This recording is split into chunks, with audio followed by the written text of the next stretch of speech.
Hi, I'm Kayla, the BookTube Turtle, and today I'm doing my July 2022 wrap-up.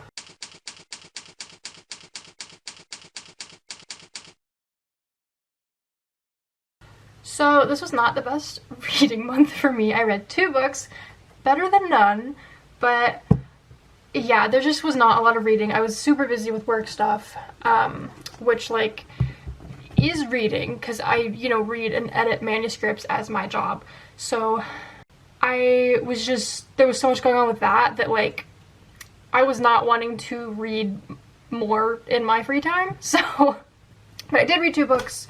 The first book is A Shadow Bright and Burning by Jessica Cluess.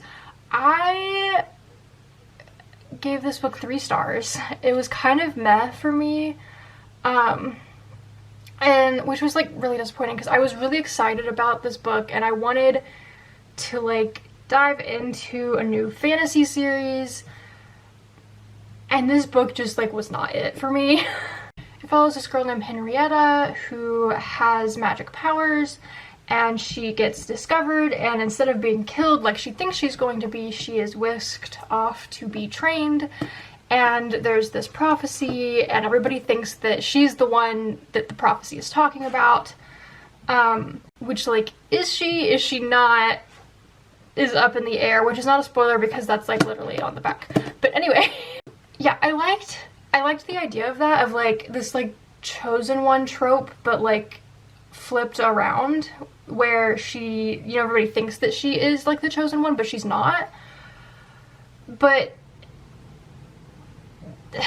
it just, I don't know what it was about it. I don't know if there were so many aspects of this book that have just been done so many times before that it just didn't feel like anything new and exciting.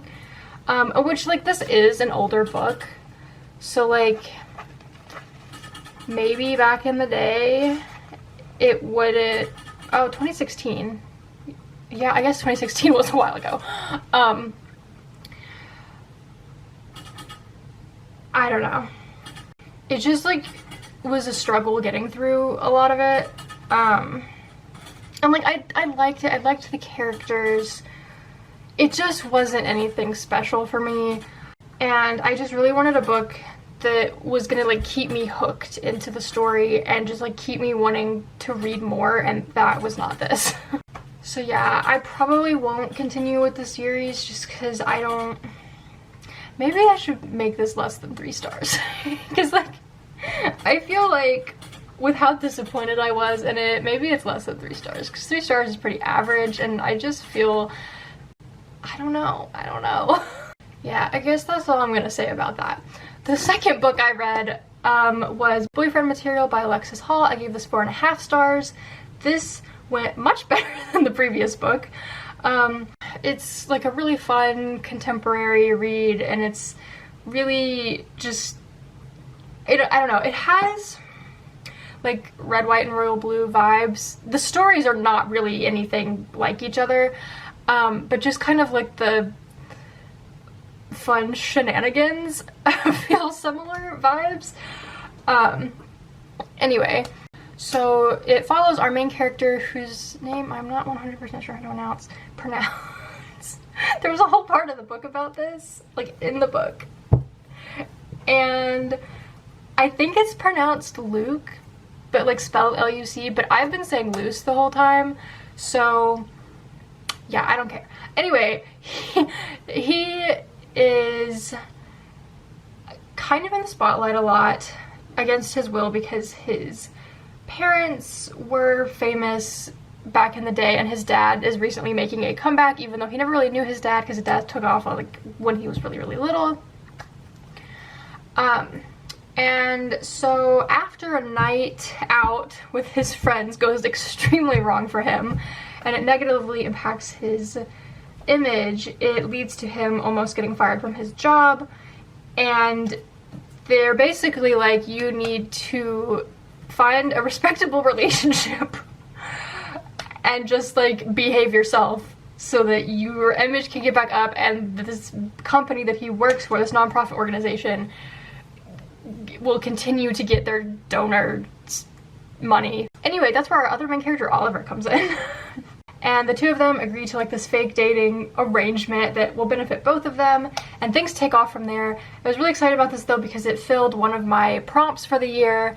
Hi, hello. I'm on my iPad now because the other battery died. But my iPad's only on 14%. Everything is dying today, it's fine.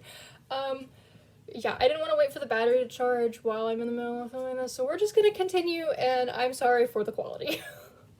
So, it's kind of like a little bit about what the story is about. I loved the book overall. I really enjoyed the two main characters, and the book did a really good job of like diving into the things that they were struggling with individually, and how they're both kind of going through some stuff in their own ways. But over the course of the story, we get to like watch them grow and change and like become better. There's a dog playing with the toy.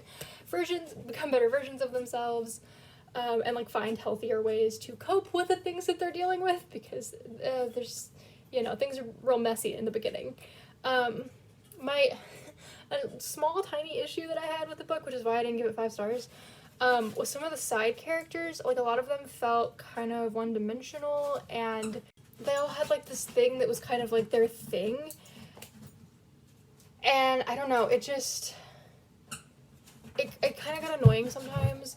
Like, there are 2 characters with, like, the same exact name, and, like, it was funny at first, and then it just kind of got repetitive, and I was just like, what is the point of this?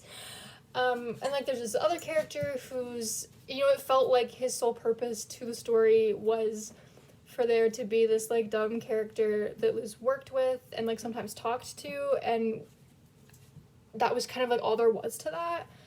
And like I could mostly ignore it, like, you know, but it did irritate me sometimes. I did like some of the side characters, like their best friend Bridget, I think her name is. I really liked her. So yeah, basically it was good overall. I had a few little issues, but nothing major, and I'm really excited to read the sequel. And there's also going to be a 3rd book, and I think apparently there's 5 books in the series total, but I'm not 100% sure on that. Anyway, yeah, as far as writing, I've still been working on my book. We're still moving along, and I don't really have anything else. I think that's it. I also don't want my iPad to die next, so we're going to end it here. Let me know what your favorite book of July was, and yeah, if you enjoyed this video, be sure to like, comment, and subscribe.